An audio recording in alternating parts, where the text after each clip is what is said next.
Hey everybody, Charles, Hype Central. Thanks for stopping by once again, another time of sharing.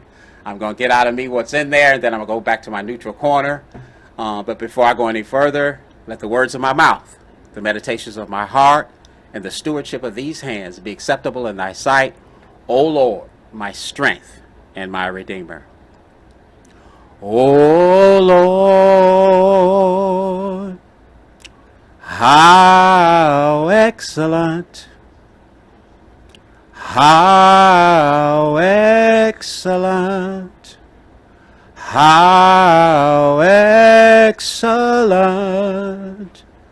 how excellent is thy name. Let me think about it a little bit. Oh Lord,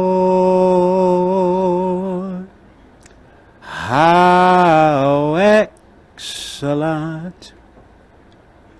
how excellent, how excellent, how excellent is thy name. Then it says, in all the earth, in all the earth, in all the earth, in all the earth, Jesus excellent is thy name. Now I'm going to stop right there. But I'm not stopping because I don't feel anything. I'm stopping because I don't want to mess y'all's ears up. But we thank God for this time and this session, time of sharing. And before I go a little bit further, because I actually didn't prepare a passage of scripture that I like to do at the end or somewhere in there, just to have it in there. I want to keep it balanced, but this is the passage that comes to mind after singing that song. The earth is the Lord's, the fullness thereof, the world, and they that dwell therein. For he hath founded it upon the seas, and established it upon the floods. Who shall ascend unto the hill of the Lord? Or who shall stand in his holy place? He that hath clean hands and a pure heart, that hath not lifted up his soul unto vanity, nor sworn deceitfully, he shall receive blessing from the Lord, and righteousness from the God of his salvation. This is the generation of them that seek him, that seek thy face, O Jacob. Lift up your heads, O ye gates, even lift them up, ye everlasting doors, and the King of glory shall come in. Who is this King of glory? The Lord strong and mighty, the Lord mighty in battle. Lift up your heads, O ye gates, even lift them up, ye everlasting doors, and the King of glory shall come in. Who is this King of glory? The Lord of hosts. He is the King of glory. And if I be not mistaken, that's Psalm 24. So, now we're in session. Let me make a little noise. Everybody is now welcome. So, here we go. Let the games begin. So, I'll put my glasses on because I want to see a little bit better again. Ms. Mans, we thank God for another time and another session. And we thank God for what he's getting ready to do. And oft times I used to say, more times than not, that the best is yet to come.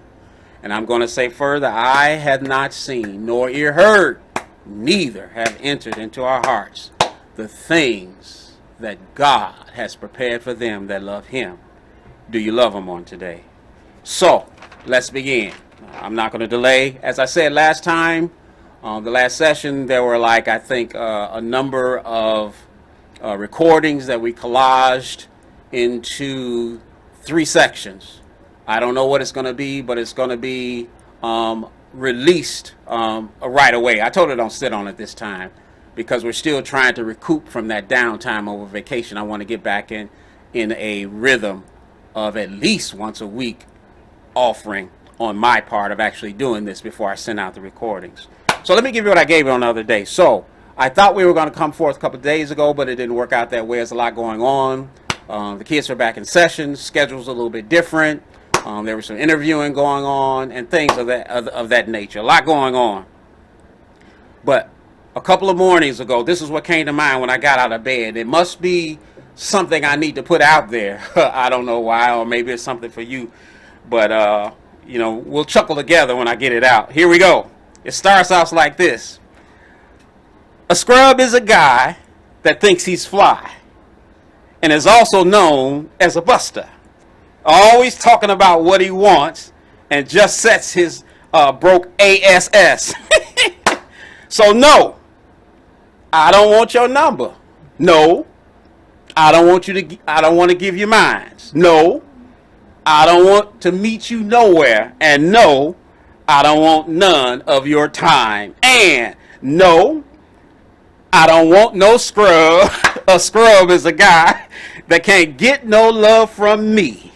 Hanging out the passenger side of his best friend's ride. A scrub is a guy that can't get no love from me.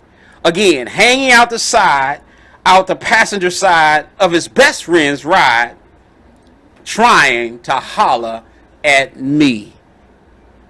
I was like, well, what's that for? Do I need to talk to somebody? What's that for? So then I looked a little bit further. They said, just in case you're mistaken and don't know who I'm talking about, it goes on further to say, if you don't have a car and you're walking, oh yes, son, I'm talking to you. If you live at home with your mama, oh yes, son, I'm talking to you. And then it goes a little bit further. I thought that was hilarious, but that's what I heard. I can only give you guys what I hear, and that's what I heard. So, scrubs need not apply. Let's start there. Another thing that came to mind is this. I looked at the word scrub.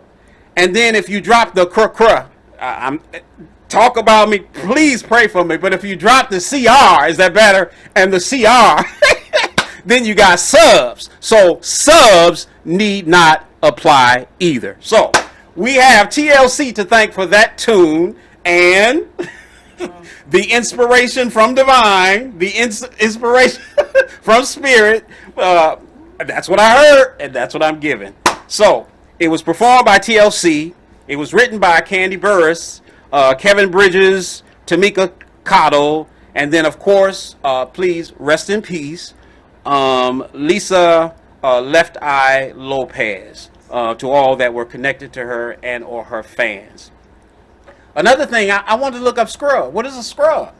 2 things came to mind. One many of us know about, and that is in athletics or in sports, many times newbies that come on the scene, the veterans, they say, all right, scrub. They call them a scrub.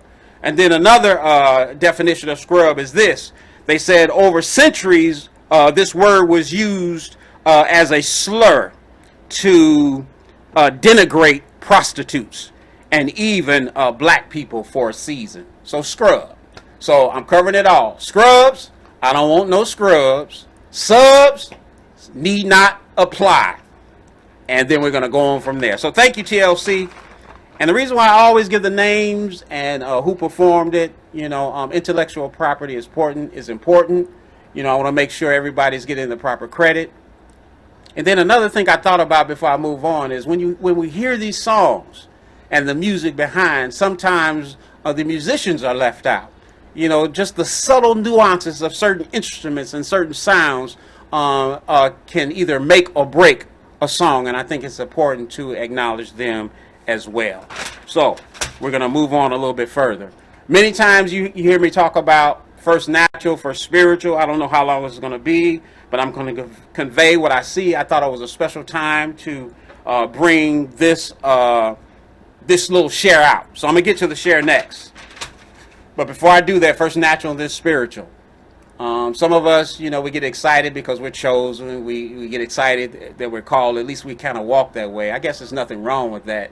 But those that really don't know, the outsiders looking in, don't realize all that's impactful in your life because you have that mark on your life. It's not just the PK kid. If you don't know what a PK kid is, that's the preacher's kids. Not just because of that. Sometimes on this earth, there are certain ones assigned with certain tasks to be accomplished on this side of whatever you believe heaven is or the next place is after this time. How about that?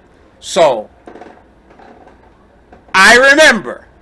Y'all got me now? I do that pretty often. I remember a time, Renee, we were still living in Country Club in Chicago.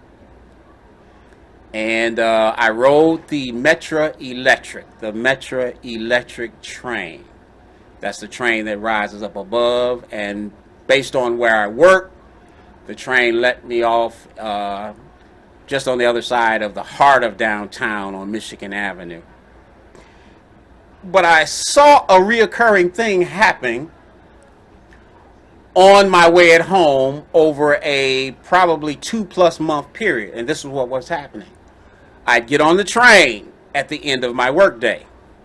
I'd take a seat. I'd take my train ticket. I dog-ear it. Let me explain before I go a little bit further why I dog-eared my ticket.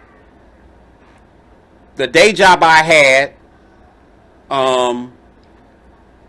was one train, but I also did security for a number of years. And the end of that shift would be like 12:30 in the morning coming home. So there was a time when one day after getting off of work, and it was a hectic day, I knew I had put the ticket in place. I normally sit on the upper seats of the train. And on this particular night, basically morning, because by that time it was probably about 1 o'clock in the morning, I heard a lady hollering. And it was like a lady that didn't want to be bothered anymore. I'll say it that way. Ticket, please! Ticket, please! That's what I heard. But by 12:30 in the morning, I was pretty tired. Like, what in the world is going on? I didn't even bother to look because I was tired and I knew my ticket was in place. So now, you know, I don't know if whoever's listening, they carry these ticket punchers, these pieces of metal, and they tap on the and that's a tap you don't want to hear at 1 o'clock in the morning. So I opened my eyes and I looked over that, ticket, please. And I was like, it should be there. Ticket, please.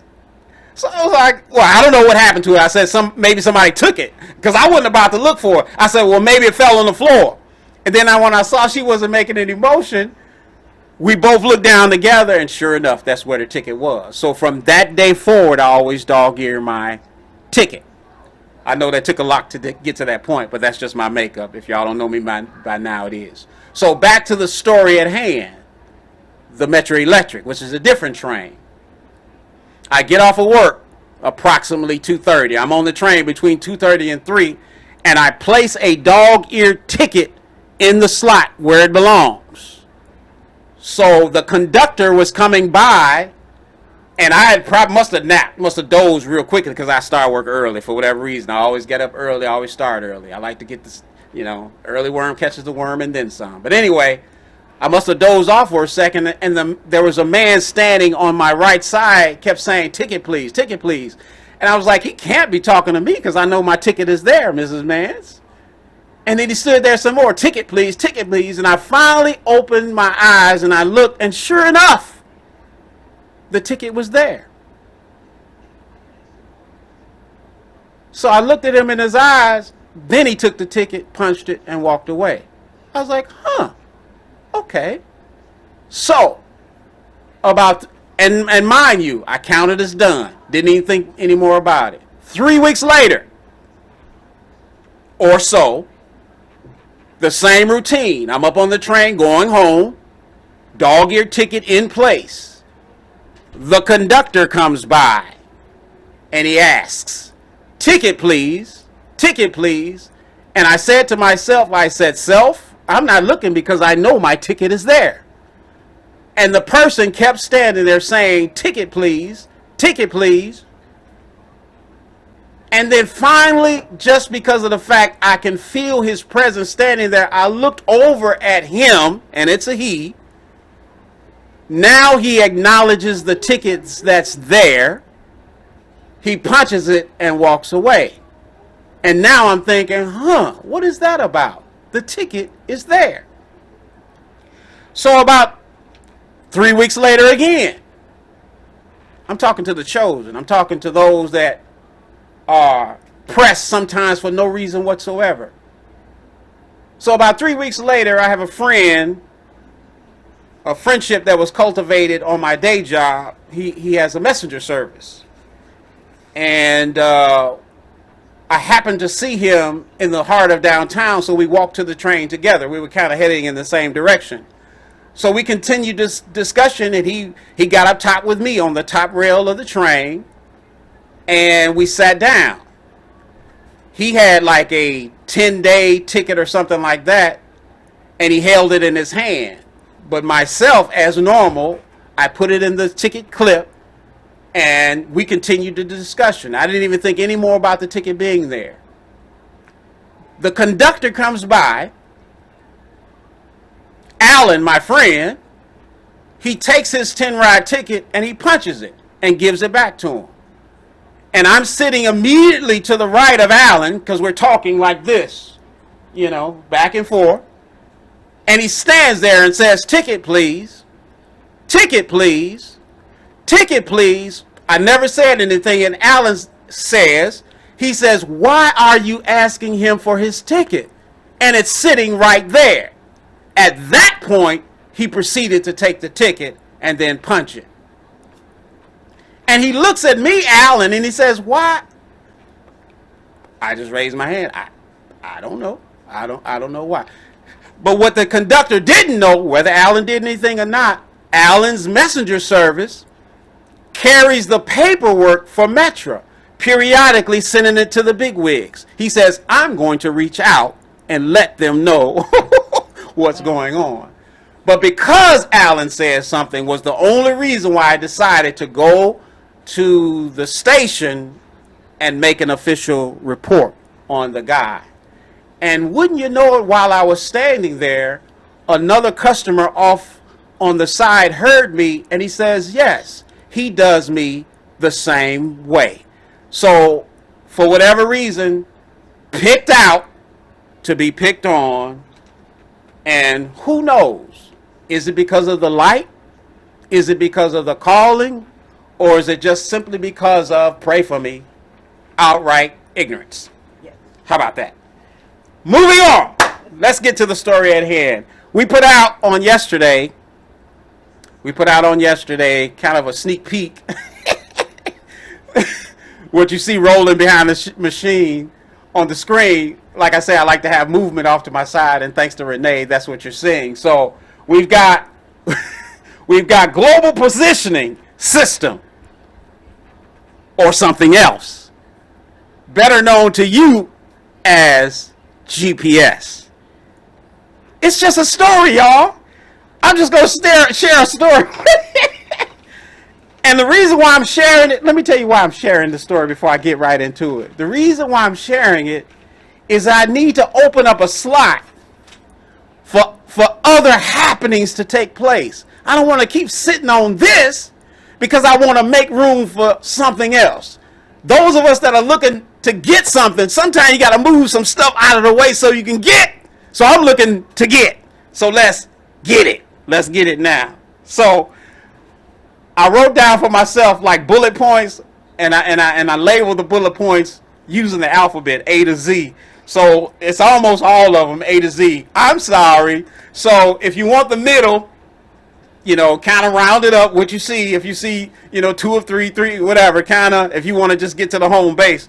But here we go. Let's get into it.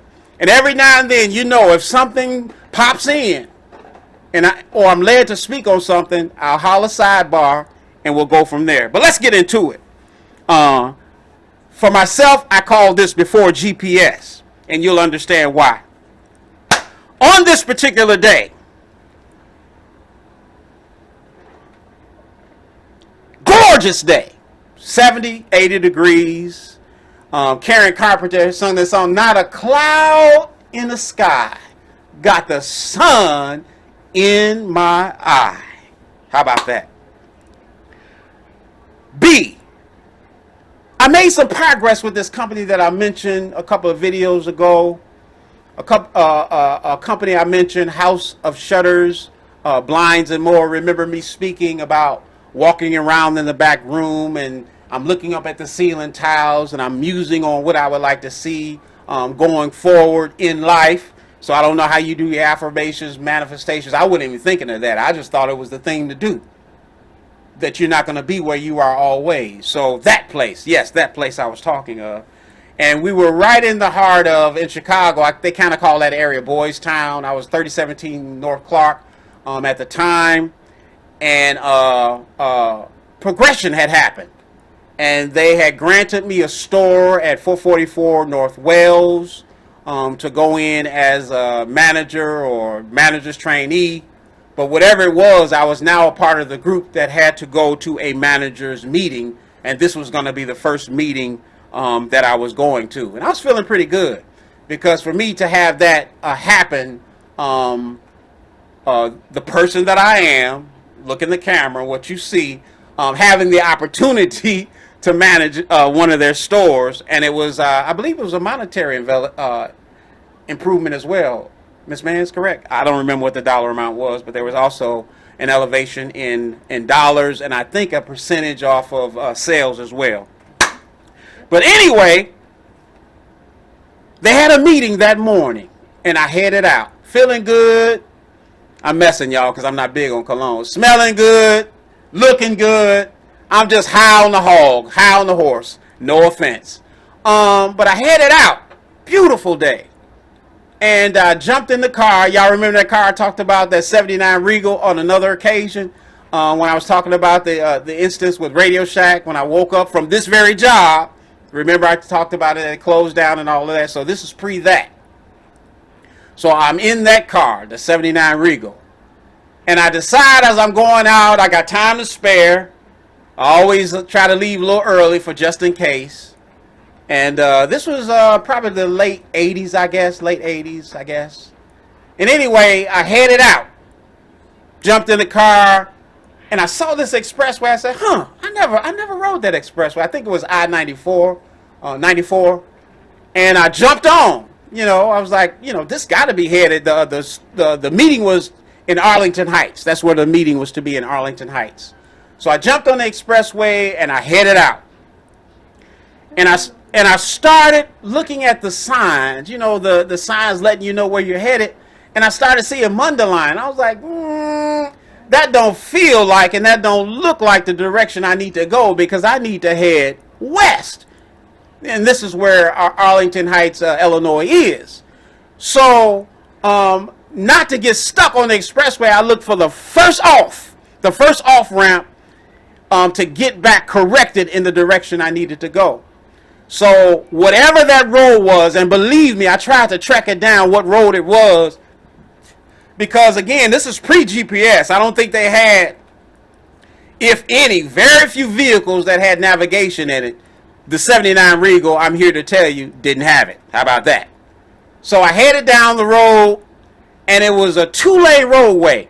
I'm going to say heading east and west.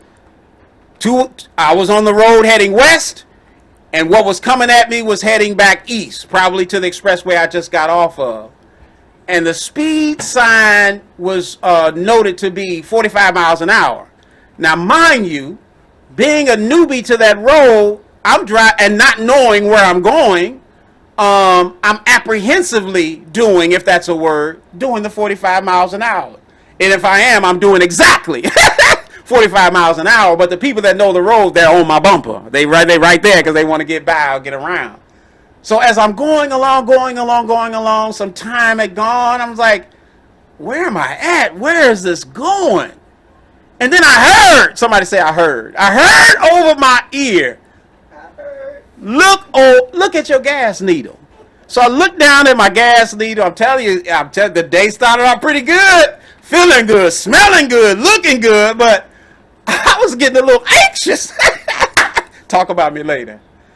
So I heard kind of up over my right ear, look at your needle. So I looked at the needle, and I noticed it was so close to that the orange line was so close to that white E. I was like, And I knew when I stepped out, I didn't have any cash on me. So I started getting nervous. And I'm like, well, what? And that was pre-cell phone. I don't know if cell phones were frequent then. Probably salespeople had them back then, but they aren't like they are now. So I didn't have a cell phone, but I knew some kind of way if something happened, I was going to have to reach out to this lady right here, to get resolution. So I didn't want that to happen. So I began to think what my next move was going to be. And then I heard up over this side, kind of on my left side, look in your wallet. Can I just be myself? With your hands up! And they stay there. I was like, just being myself. I don't need to look at my wallet. Ain't nothing in there. But it wouldn't let up. It said, look in your wallet. Look in your wallet. By this time, the gas gauge on the vehicle was now riding the E. Just sitting there. Just sitting there. And I'm thinking at any point I'm going to run out of gas and be stranded. And still not knowing where I'm going. So by this time I'm nearing an intersection. Few cars back. And I go ahead reluctantly. I pull out my wallet. So I look in the area where you normally keep bills. I opened it up. Just like I thought. Nothing. What did I pull it out for? But it kept pressing, so I decided to look a little bit further. I looked in the area where some people keep pictures or maybe their ID. This is when I used to carry. I don't carry a wallet anymore, but I looked in that area, and then I saw something green, brand new, crisp, folded up in quarters. So I pulled it out. Guess how much it was, y'all? It was a brand new $1 bill. Ha! And again, this was in the 80s. I'm not knowing where I'm going. The meeting is roughly about 10 o'clock. I'm concerned about being there on time. I knew once I got there, I could bum some money off of, one of the guys that I work with, so I was okay with that. But I was concerned about not getting stranded out here in the middle of nowhere. And I didn't want that. So as I approached the intersection, I had this dollar in hand. The vehicle is on E. Guess what I did with that dollar? There was at least 2 gas stations. It seemed like there were 3. It was like 2 gas stations and maybe a convenience store with a gas station attached to it. Again, this was in the 80s, so the volume you got for that dollar then would have been more than definitely today.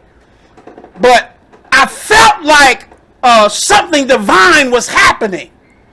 So I went to the gas station, of course, where I could get the most for the dollar. Because, back then they had the big marquees letting you know how much you got, per gallon, what the value was per gallon.